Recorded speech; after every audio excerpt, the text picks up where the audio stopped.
Jerusalem വചനകൂടാരത്തിൽ നിന്നും 3 minute പ്രാർത്ഥനയ്ക്കായി നാം ഒരുങ്ങിക്കഴിഞ്ഞു അല്ലേ?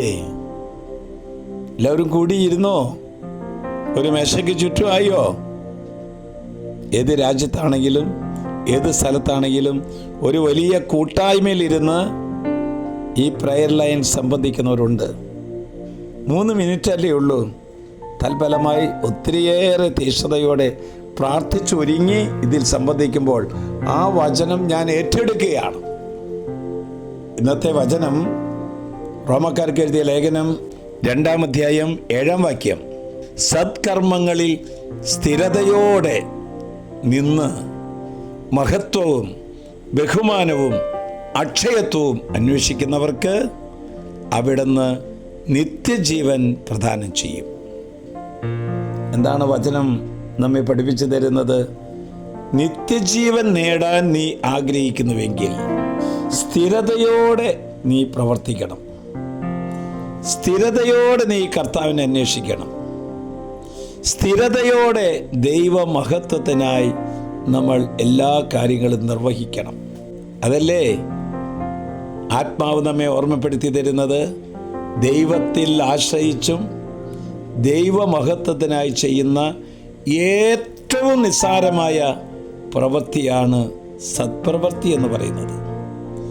സത്പ്രവൃത്തിയിൽ സ്ഥിരതയോടെ നിൽക്കുന്നവർക്കാണ് ദൈവം സമ്മാനം കൊടുക്കുന്നത്, നിത്യജീവൻ കൊടുക്കുന്നത്.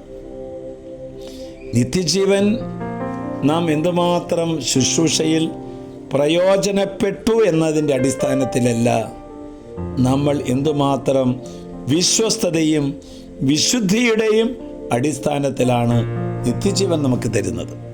മറ്റുള്ളവരുടെ സന്തോഷത്തിന് വേണ്ടി അല്പം സഹിക്കാൻ പറ്റുമോ?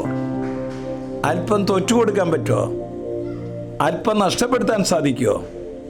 വേദനകൾ ഏറ്റെടുക്കാൻ പറ്റുമോ? ഒതുങ്ങിക്കൊടുക്കാൻ സാധിക്കുമോ? നിൻ്റെ വീട്ടിൽ അമ്മായിയമ്മയുടെ അടുത്ത്, നിൻ്റെ ഭർത്താവിൻ്റെ അടുത്ത്, നിൻ്റെ ഭർത്താവിൻ്റെ സുഹൃത്തുക്കളുടെ അടുത്ത്, നിൻ്റെ അയൽവാസികളുടെ അടുത്ത് അതിന് തയ്യാറാകുമ്പോൾ നിത്യജീവൻ നാം സ്വന്തമാക്കുകയാണ് എന്ന കാര്യം മറക്കരുത്. തന്നിലേക്ക് മാത്രം നോക്കാതെ അപരനെ കൂടി കരുതുന്ന സ്നേഹത്തിലേക്ക് നമ്മൾ വളരുമ്പോൾ നിത്യജീവൻ്റെ പാതയിലൂടെയാണ് നമ്മൾ നടക്കുന്നത്.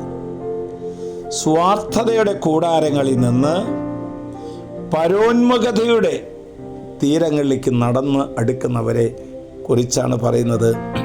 അവർക്കുള്ളതാണ് നിത്യജീവൻ. നിനക്കുള്ളതെല്ലാം വിറ്റ് ദരിദ്രർക്ക് കൊടുക്കുക, അതിനുശേഷം വന്ന് എന്നെ അനുഗമിക്കുക. ആശ്വാസപ്രദമായ രാത്രി, പ്രതീക്ഷാനിർഭരമായ പ്രഭാതം, സൽപ്രവർത്തികൾ നിറഞ്ഞ ദിവസം നൽകി നമ്മെ അനുഗ്രഹിക്കട്ടെ. നിത്യജീവൻ ലക്ഷ്യമാക്കി ജീവിക്കാൻ ഇതാ സർവരെയും ഈശോ വന്ന് വിളിക്കുന്നു, അനുഗ്രഹിക്കുന്നു. നമ്മുടെ കർത്താവ് ഈശോ മിശിഹായുടെ കൃപയും പിതാവായ ദൈവത്തിൻ്റെ സ്നേഹവും പരിശുദ്ധാത്മാവിൻ്റെ സഹവാസവും പരിമളവും നാം എല്ലാവരോടും, ഇന്നത്തെ പ്രാർത്ഥനാ ശുശ്രൂഷയിൽ പങ്കെടുത്ത എല്ലാവരോടും, ഇത് ഷെയർ ചെയ്യുന്നവരും എത്തിച്ചേരുന്നവരോടും കൂടി ഉണ്ടാകട്ടെ, ഇപ്പോഴും എപ്പോഴും എന്നേക്കും.